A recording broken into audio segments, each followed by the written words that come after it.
I'm Luke Koenig with the McCain Institute, and you're in the arena with leaders and citizens who are taking character-based action. Well, it's a real honor to be in the arena with Colonel Chris Karns. He's the Director of Public Affairs and Communications for the United States Africa Command. Chris, we sure are thrilled to have you join us today. Well, it's an absolute honor to be here. Well, I want to, learn a little bit more about you and then a little bit more about the outfit and the mission that you're associated with. But maybe the logical start point is what brings you to Washington? Well, what we're hoping to do is to help people better understand the impact of what U.S. Africa Command brings to the nation and some of our partners on the African continent, as well as our international partners. Well, hopefully you're finding interest. I know as we're recording this, it's a busy week in Washington. If every week is busy in Washington, I hope people are being receptive to that message. Yeah, I think they are. I think it's eye-opening for a lot of people to realize everything that we're doing on the African continent to not only help make Africa safer, but America as well, and why it matters that we continue to engage there.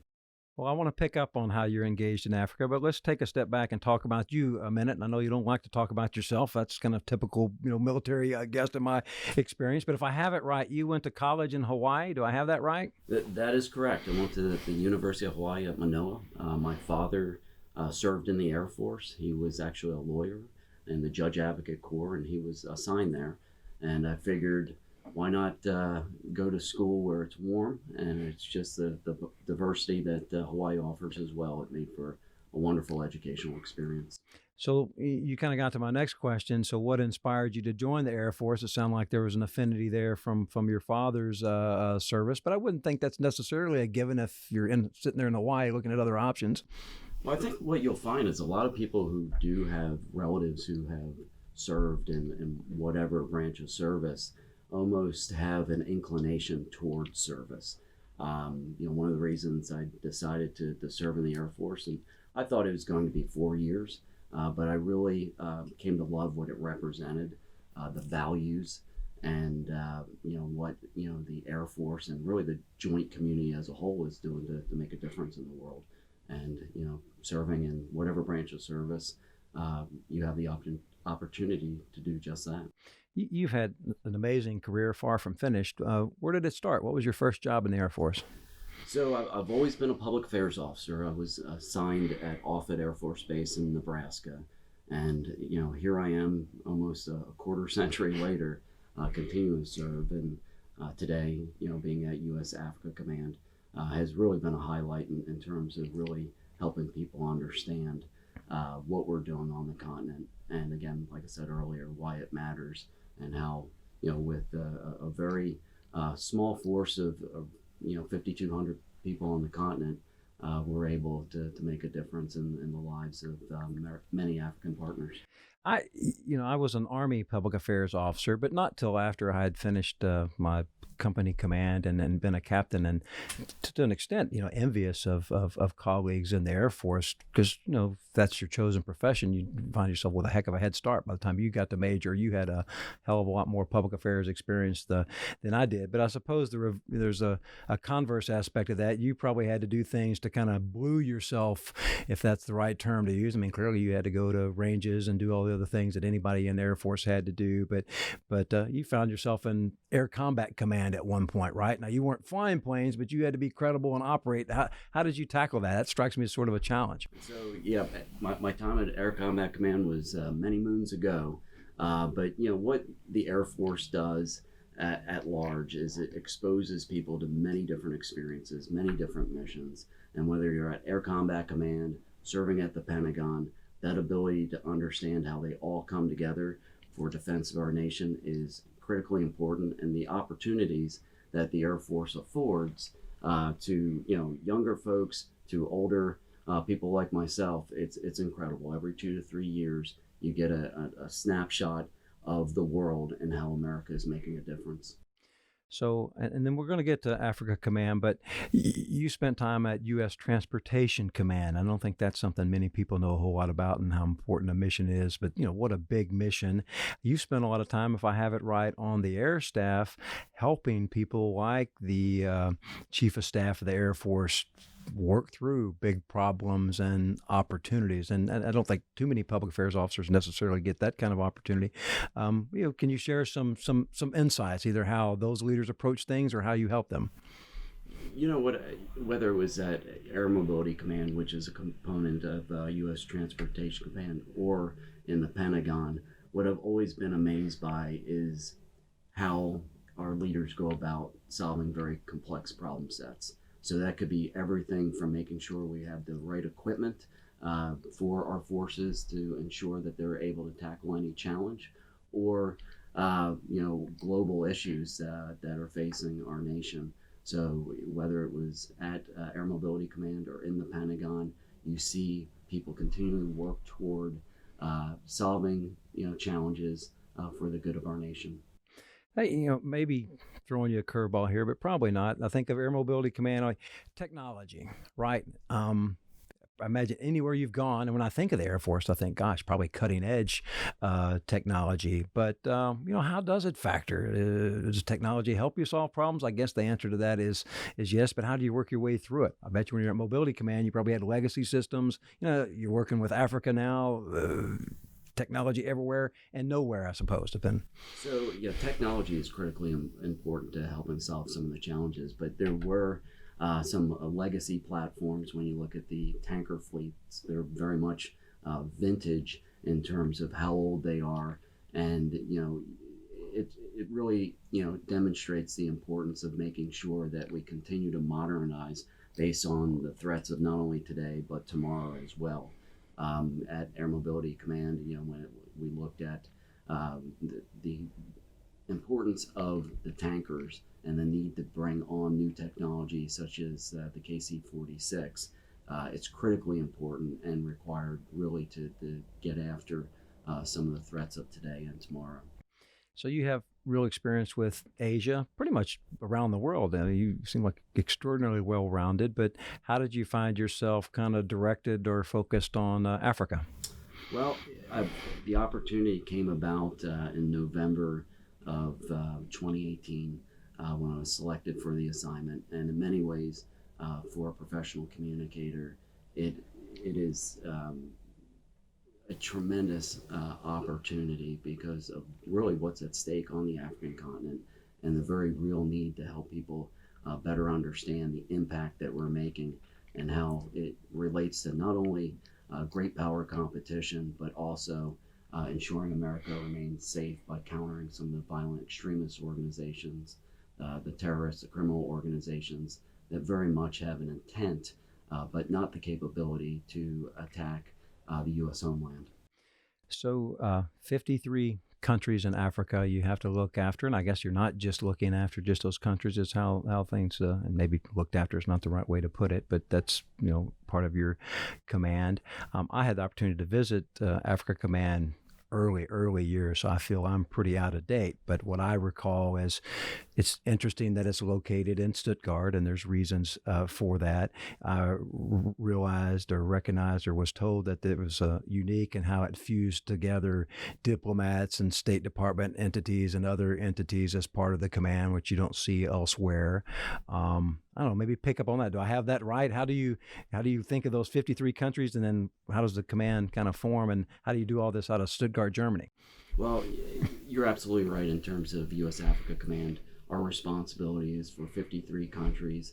U.S. Central Command has responsibility for Egypt, but the bringing together and leveraging the full array of capability that the U.S. government and our international partners bring to bear is what U.S. Africa Command is all about.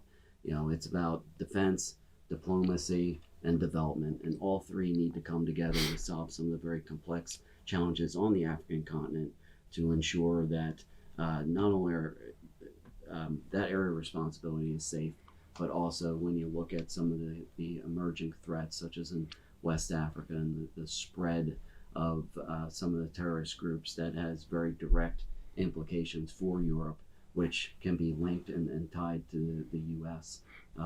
One day as well. Is Africa more threat or more opportunity? Is it both? I mean, how do you? We see opportunity.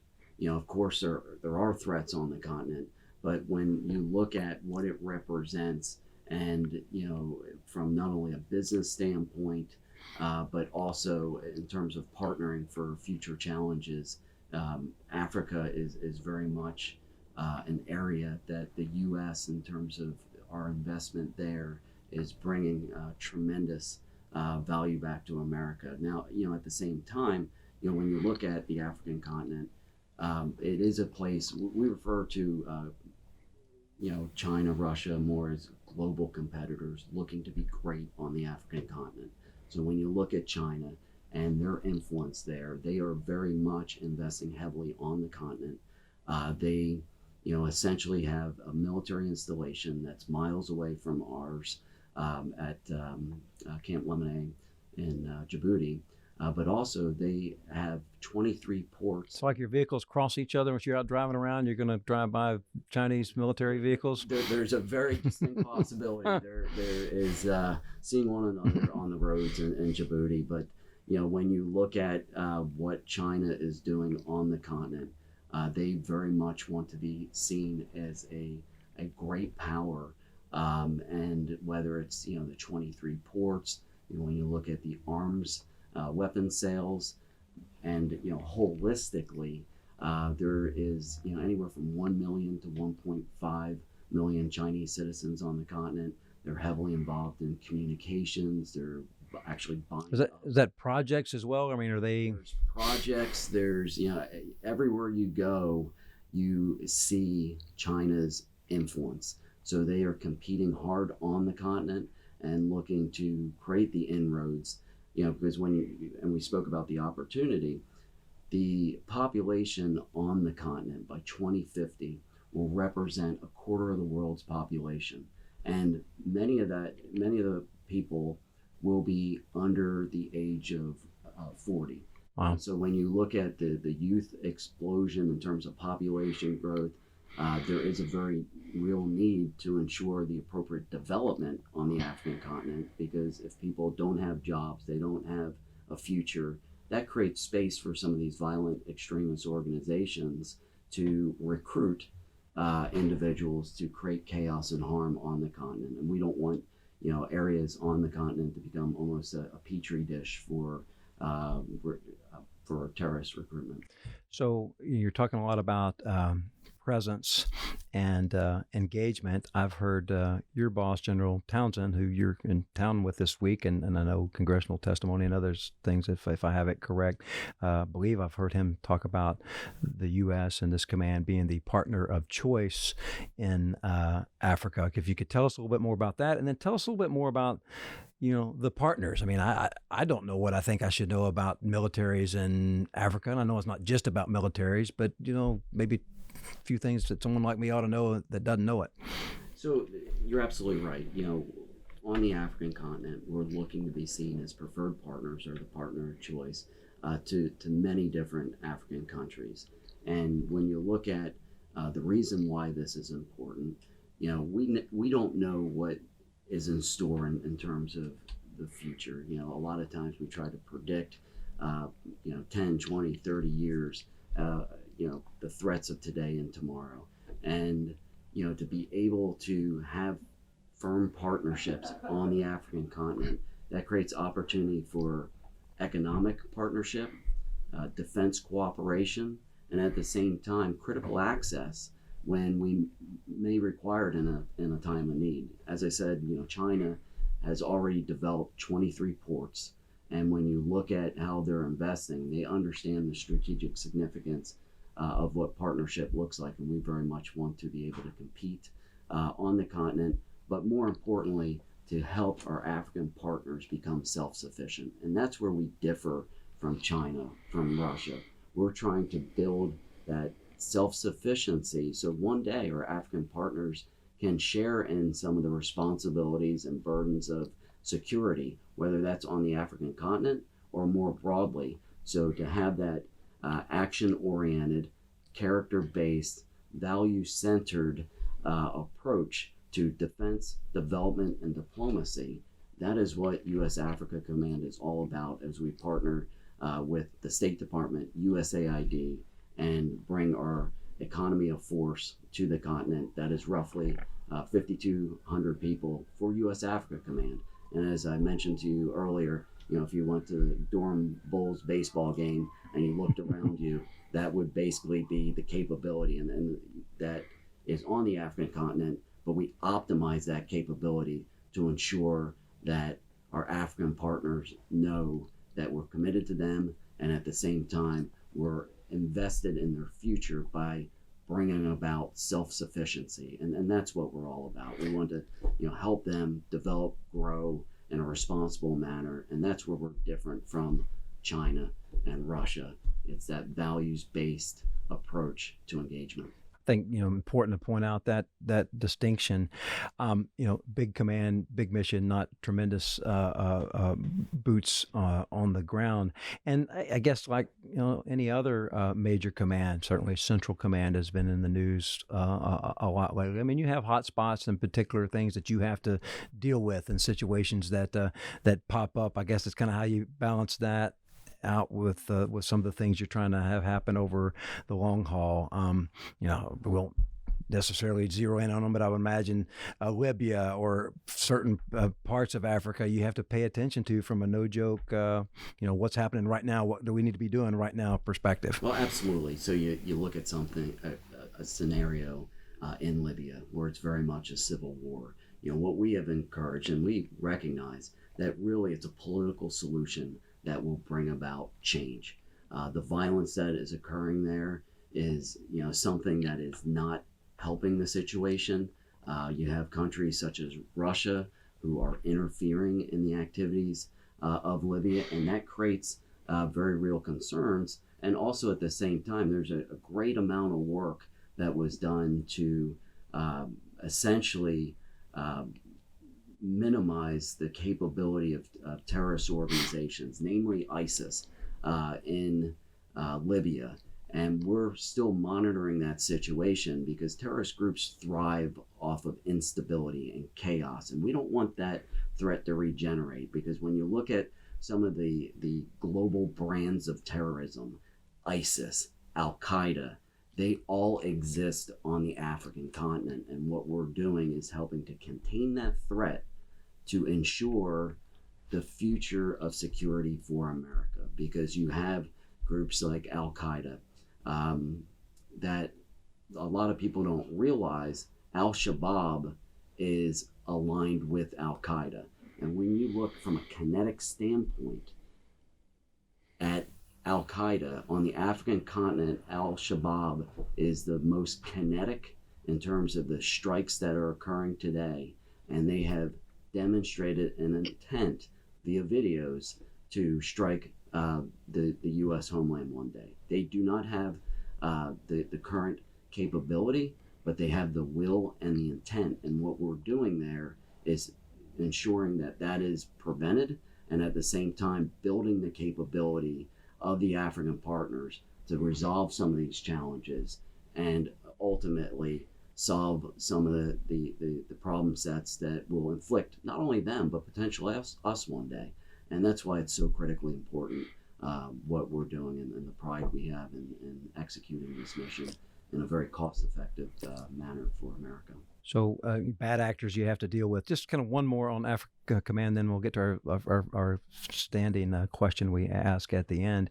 Bad actors you have to deal with, but I think probably maybe too many people still think of Africa as, well, it's just a place where you have disasters or famines, and there hadn't been any economic progress there, or boy, there just doesn't seem to be potential there, or oh my gosh, at a minimum, it's a big public health risk. I guess to some extent, all that is true. You can't have disasters there. Public health can be an issue, but you're engaged on those fronts as well, right? We are.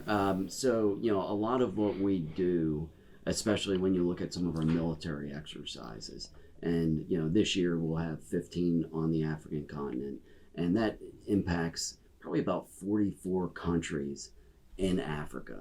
So what we're trying to do is to help Africans solve some of the challenges. African solutions to African problems is what we say. But they require, assistance and partnership. And really, what problem in the world doesn't require partnership and working together? It's a vast global community that one nation cannot solve some of the challenges that, exist across the globe alone. And in Africa, it's very much an international model of cooperation and support, whether that's development in Somalia or elsewhere. It truly relies on international partnership to help bring about the development, the diplomacy, to extend the reach of government, to put in conditions for success that ultimately will benefit Africans as well as the U.S. as it brings together these partners for future potential opportunity. So now give us your advice, listener out there that would like to be in the arena and maybe much as you found yourself in the arena taking on these challenges. I'll take one off the table. I'm sure you would advise go to school in Hawaii, but I'll throw that one out there. What advice would you have for our listeners?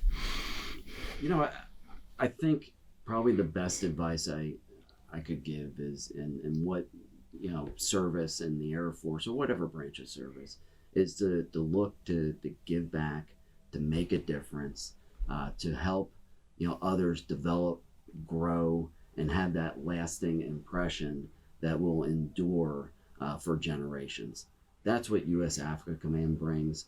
That's what I've found to be one of the best things about serving in the Air Force and in the military is that you're contributing to something bigger than yourself, and you're trying to really build a better world.